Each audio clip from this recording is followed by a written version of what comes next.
Bienvenidos a Sabidurías en Resumen, su espacio aquí en Alilore, donde, bueno, básicamente desmenuzamos las ideas más importantes de libros que de verdad te hacen pensar, ¿no? Yo les voy a sugerir en uno que es fascinante, se llama Más astuto que el diablo, de Napoleon Hill. Sí, hoy vamos a explorar esa conversación tan particular que Hill tiene con, con una entidad a la que él llama el diablo no. Y lo que buscamos es como extraer las enseñanzas más importantes sobre el éxito y el fracaso. Exacto, y cómo esta conversación nos puede ayudar a entender los obstáculos mentales que muchas veces, bueno, nos piden lograr lo que queremos, ¿verdad? Y lo más importante, cómo podemos superarlos. Prepárense para una exploración que les va a abrir los ojos, de verdad. Totalmente. Bueno, a ver, empecemos por el principio. Hill se embarca en una investigación, imagínate, de 20 años, 2 décadas, para entender las causas del éxito y el fracaso. ¿Y qué descubre en todo ese tiempo? Lo interesante es que llega a la conclusión de que el éxito no es algo externo, no, sino una fuerza interna, un otro yo que aparece justo cuando las cosas se ponen difíciles. Qué interesante. Y parece que aprendió más de los que fracasaron que de los que triunfaron, ¿no? ¿Por qué crees que fue así? Sí, porque se dedicó a analizar a miles de personas que él considera fracasos, y no me refiero a un simple tropiezo, sino a gente que al final de su vida sentía que no había logrado nada de lo que se había propuesto. Claro. Y de ahí extrajo lecciones muy valiosas sobre qué no hacer si quieres tener éxito. Claro, es como aprender de los errores de otros, ¿no? Sí. Para no cometerlos nosotros. Exactamente. Y aquí es donde la cosa se pone rara, ¿no? Sí. Porque en escena el diablo. ¿Cómo describe Hill ese encuentro? Bueno, según él, esta entidad, que él llama el diablo, revela que en algún momento controló a Gil a través del miedo, pero este otro yo del que hablamos lo venció. Ah, interesante. Entonces, este otro yo es como una voz interior que nos guía. Es como una guía, sí, pero no hace el trabajo por nosotros, ¿eh? Solo nos da como impulsos para actuar de la mejor manera. Y siempre empieza con nuestro mayor deseo. En el caso de Gil, era publicar su investigación. Claro. Y para eso necesitaba como $5,000, ¿no? Y Sí. conocía a alguien que podía invertir esa cantidad. Sí, ese era como el primer paso para lograr su objetivo. Ahora, hablemos de este diablo que entrevista. No es el típico de cuernos y cola, ¿verdad? ¿Cómo lo describe? No, no, para nada. Lo describe como energía negativa que vive en la mente de los que tienen miedo. Dice que ocupa la mitad de cada átomo y cada unidad de energía. O sea, como la parte negativa de todo. Exacto. Y si eres la mitad negativa, ¿quién es la otra mitad? Supuesto que la Tierra llamamos Dios. El universo estaría dividido entre estas dos fuerzas. Qué interesante. Y este diablo dice controlar a mucha gente, ¿no? ¿Cómo lo hace? Dice que controla al 98% de la gente, metiendo pensamientos negativos en sus mentes, en esos cerebros, que no se usan para pensar por sí mismos. Y se usa varios trucos para mantener ese control. O sea que la gente que no piensa por sí misma es más fácil de controlar. Exactamente. ¿Y cuál es su arma secreta para hacer eso? El miedo. Dice que es como una semilla que planta en la mente y que crece con el uso. ¿Y cuáles son los miedos que más le funcionan? Dice que hay 6 principales: a la pobreza, a la crítica, a la mala salud, a perder el amor, a la vejez y a la muerte. Casi todos los que tenemos. Sí, pero los que más usas son el miedo a la pobreza y a la muerte. ¿Por qué esos dos? Porque en algún momento de la vida todos vamos a sentir uno u otro. Y él se aprovecha de eso. Qué astuto. Y aparte del miedo, ¿qué otros trucos usa? Otro es hacernos temer la vejez y la muerte. Con la idea de un castigo eterno, ocupa nuestra mente y nos controla con el miedo a lo que no existe. Claro, el miedo a lo desconocido. Exacto, cualquier tipo de miedo le da más poder. ¿Y desde cuándo tienes este control sobre nosotros? Dice que desde hace más de 1 millón de años, cuando el hombre empezó a pensar. Antes de eso, nos controlaba totalmente, pero el pensamiento positivo le quitó terreno. Y por eso dice que los que piensan son sus enemigos. Hay que pensar por nosotros mismos es nuestra mejor defensa. Exactamente. Ahora, hablemos de su arma más grande, que es el hábito de la deriva. ¿Qué es eso? Es uno de los 2 principios secretos que usa para controlar la mente. Y es muy silencioso, casi no te das cuenta. ¿Y qué significa ir a la deriva? Es como dejar que las circunstancias te controlen, no pensar por ti mismo. El que va a la deriva prefiere que el diablo piense por él, no sabe lo que quiere y por eso no consigue nada. Es como ir por la vida sin rumbo, ¿no? Sí, como un barco sin timón. ¿Y desde cuándo nos controla con la deriva? Desde jóvenes, incluso antes de nacer, manipulando la mente de los padres. Y luego el ambiente refuerza ese hábito. O sea que ya nacemos con cierta predisposición a la deriva. Sí, y luego el entorno lo refuerza. ¿Y cómo nos induce a la deriva? Usa pensamientos que creemos nuestros, pero en realidad son suyos.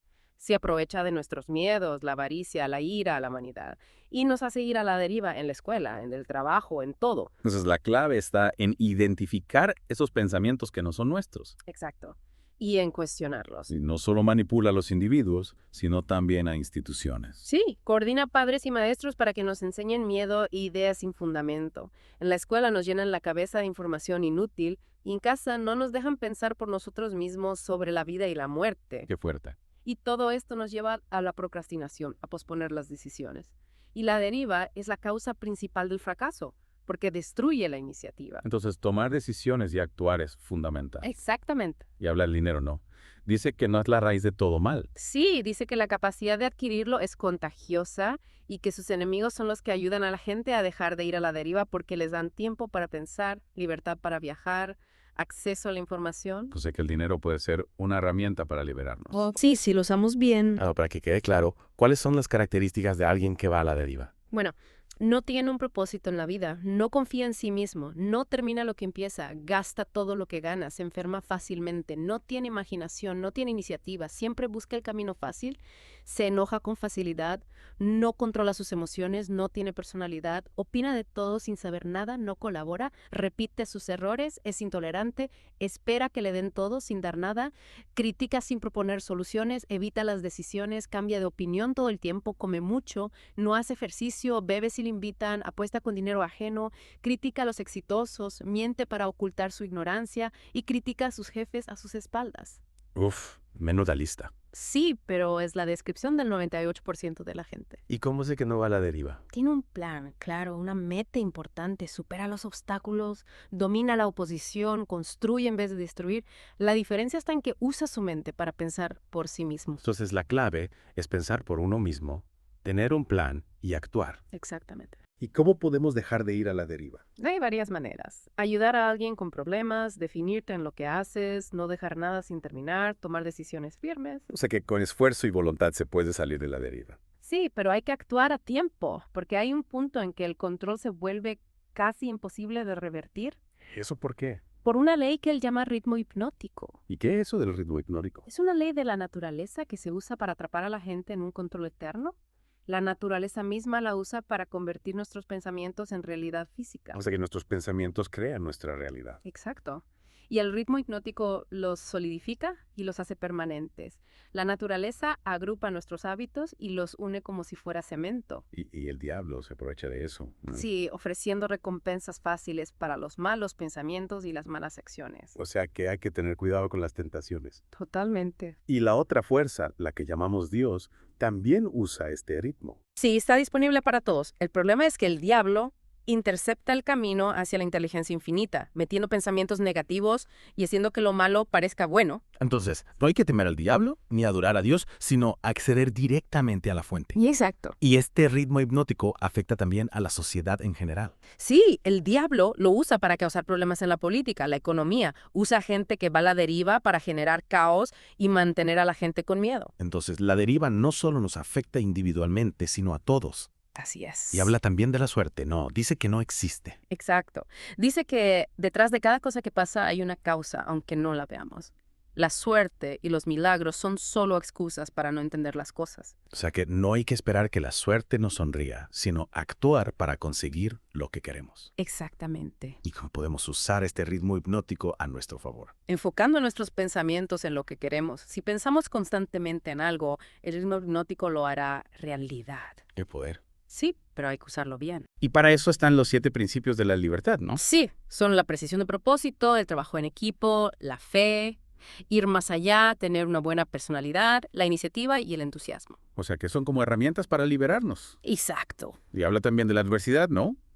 Dice que cada obstáculo tiene una ventaja escondida. Sí, hay que distinguir entre derrota temporal y fracaso. El éxito muchas veces está después de un obstáculo. Entonces, no hay que rendirse ante las dificultades. No, hay que verlas como oportunidades para aprender y mejorar. ¿Y qué más podemos aprender de la adversidad? Nos pone a prueba, nos hace aprender verdades, nos enseña autodisciplina, nos muestra si vamos por el buen camino, y el éxito suele ser proporcional a las dificultades que hemos superado. O sea que la adversidad nos hace más fuertes. Sí, y nos prepara para el éxito. ¿Y el tiempo qué papel juega en todo esto? Es un aliado del pensamiento positivo y un enemigo del negativo. El que va a la deriva está a merced del que no.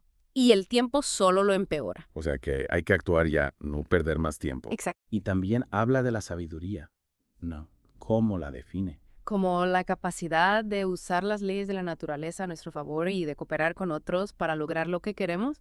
El conocimiento no es sabiduría, se necesita tiempo y esfuerzo para convertirlo en sabiduría. O sea que la sabiduría es saber usar el conocimiento. Sí, y se adquiere con el pensamiento positivo y el esfuerzo. Y la mayoría la consigue después de los 40, gracias a la adversidad y el fracaso. Entonces la experiencia nos hace más sabios. Sí, pero solo si estamos dispuestos a aprender. Volvamos a la precisión del propósito. ¿Por qué es tan importante? Porque el diablo dice que eso le cierra la puerta a la mente. Él nos tienta con promesas vagas para que no tengamos un propósito claro. Todos nacemos con esa capacidad, pero la perdemos por falta de atención. Entonces la precisión del propósito nos protege del diablo. Exacto, y nos hace más fuertes, más decididos. ¿Y qué pasa si no tenemos un propósito claro? Caemos en la deriva.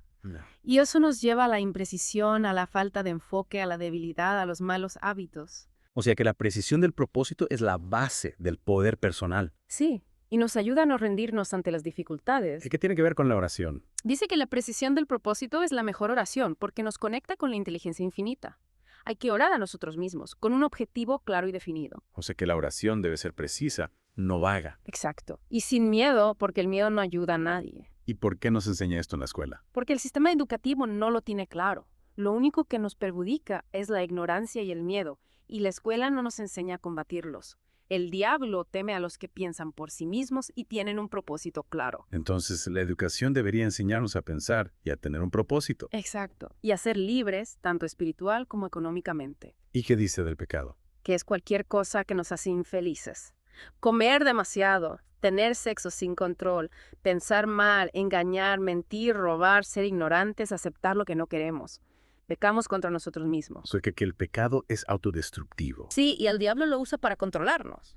Pero no puede controlar al que no peca, al que no se deja dominar por los malos pensamientos. Entonces, la clave es ser conscientes de nuestros actos y evitar lo que nos daña. Exactamente.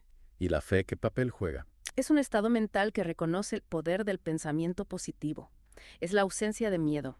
Pero critica a la religión porque dice que impone ideas en la mente joven antes de que pueda pensar por sí misma y la atrapa en la deriva con la sumisión, la humildad y el miedo. Entonces, la verdadera fe está en nosotros mismos, no en dogmas externos. Exacto. Y el único poder que puede influir en nosotros es la naturaleza y nosotros mismos. Nadie tiene derecho a quitarnos la libertad de pensar. Y para terminar, Hele habla de su propia experiencia, no. Sí, dice que él mismo fue un errante durante mucho tiempo, pero la precisión del propósito lo salvó. Se dio cuenta de que solo el 2% de la gente tiene un objetivo claro en la vida, el resto va a la deriva. Y dice que podría haber evitado muchos problemas si hubiera tenido un plan preciso desde el principio. O sea que la experiencia le enseñó la importancia de la precisión del propósito. Sí, y dice que siempre tuvo las herramientas para solucionar sus problemas, pero no las usaba porque no entendía esta ley. El éxito y el fracaso son el resultado de nuestros pensamientos y lamenta no haberlo comprendido antes. Es como si hubiera tenido la llave pero no sabía para qué puerta era. Exacto. Bueno, pues, como hemos visto, este libro nos da muchas claves para tomar control de nuestra vida y alcanzar el éxito. Sí, nos enseña a no ir a la deriva, a tener un propósito claro, a superar los obstáculos, a pensar por nosotros mismos. Y a no dejarnos controlar por el miedo. Exacto. Si quieren saber más sobre este libro, les recomiendo que visiten la descripción del podcast. Ahí encontrarán más información. Y si les ha gustado este resumen, no olviden suscribirse a nuestro canal, activar la campanita, darle like, compartirlo y dejar sus comentarios. Hasta la próxima. Hasta la próxima.